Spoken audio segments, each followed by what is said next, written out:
Hej och hjärtligt välkomna, Peter är så här. Och idag så ska vi kolla på en styck cykelhållare. Och det är ju någonstans mellan teknik och bilar. Så den här går ut på båda mina kanaler, SE-Tech och min bilkanal. Teknik på det sättet att den har ju upplysta både lampor bak men också registreringsskylten. Teknik på det sättet också att vi inte behöver så mycket teknik längre för att montera cyklarna. För Thule Velo Light för 2 cyklar i detta fallet. Finns både för 1 och det finns för 3. Den är riktigt enkel att montera. Så skön, så välfungerande. Ja, toppbetyg. Vill ni veta mer om varför så fortsätter ni titta.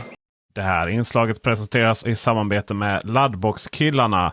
Helhetslösningar för laddning av elbilen och energilagring till villan, i bostadsrättsföreningen och på företaget.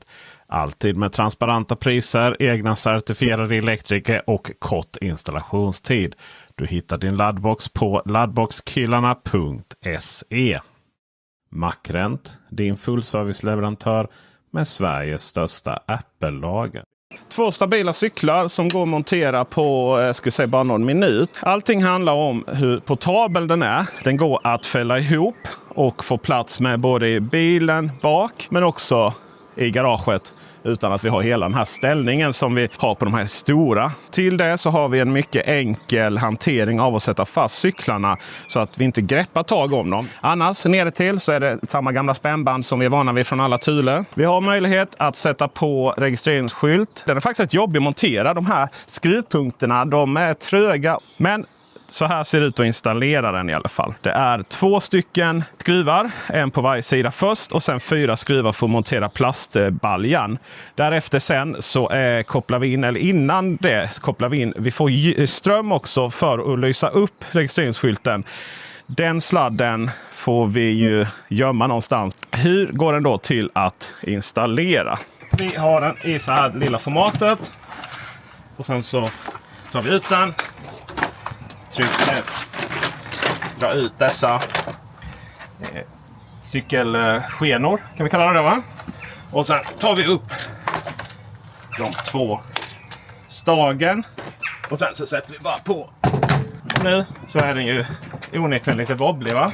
Men så trycker vi ut denna och sen börjar vi bara föra in den tills det börjar bli trögt. Den börjar sättas på plats. Generellt ska vi vara försiktiga med att sätta människor på plats. Men cykelhållare däremot, det är bra grejer.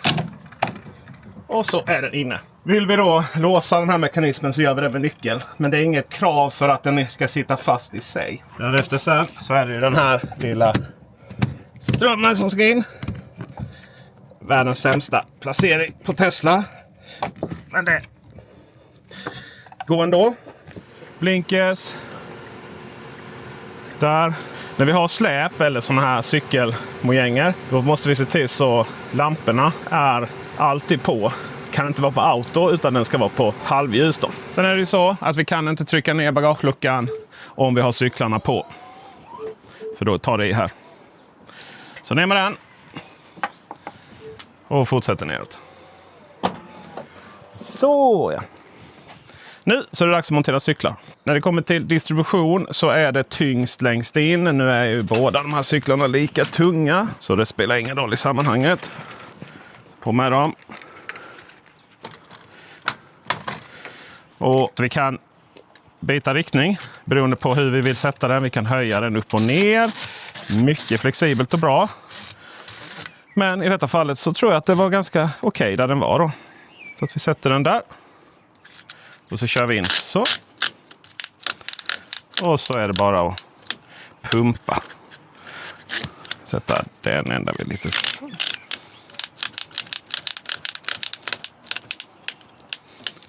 Och så sitter den som berget. Och det vi då gör är att vi trycker ner. Och sen ner med nyckeln och vrider om. Sådär ja. Och nere till så gör vi, känner igen det, ni som har Thule andra cykelhållare. Det är bara att trycka igenom och pumpa. Och samma sak på andra sidan. Och vi sätter upp cykel nummer 2. Enligt samma moment. Nu är bågen där, den är lite för hög. Så vi använder faktiskt en liten vinkling och så sätter vi den och vi tar ner den. Så där. Vi vill liksom att den ska komma och skydda så. Och så fiskar vi fram den lite.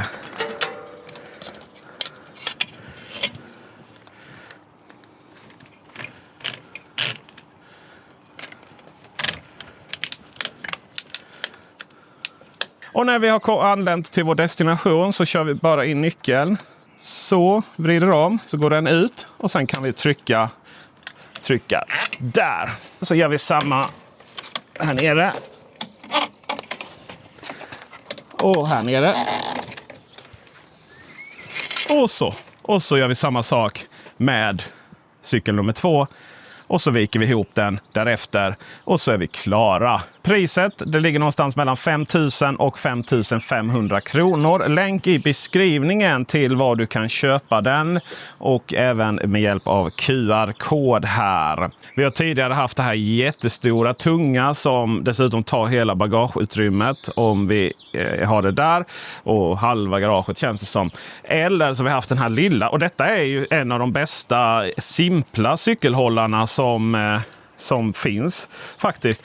Men det har varit svårt att passa in alla cyklar på denna. Och vi har också haft problem att någon, nära släkting var det faktiskt, missade att sätta på det här. Vilket gjorde att vi nästan tappade cyklarna en gång när vi körde bil på motorvägen. Så jag har ändå använt detta mest för att det har varit det smidigaste. Men nu så är det självklart med detta VeloLite. Så med det var vi klara. Hoppas du tyckte det var intressant. Ge en tumme upp så fall så hörs vi i nästa video. Hej!